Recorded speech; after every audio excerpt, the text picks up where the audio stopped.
And if you have an elevated PSA, you do need it to be evaluated to rule out prostate cancer. Once prostate cancer is ruled out, then at that point, there is no reason why you can't start testosterone replacement therapy. If your testosterone starts out at less than 300, there may be a bump in the growth of the prostate, and there may be a bump in the PSA, but that's because of growth of the normal prostate tissue, not cancer.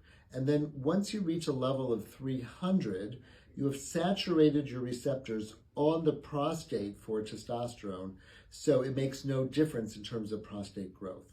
So the key is that testosterone does not cause prostate cancer. If you do have an elevated PSA, you need to have an evaluation to make sure you don't have prostate cancer.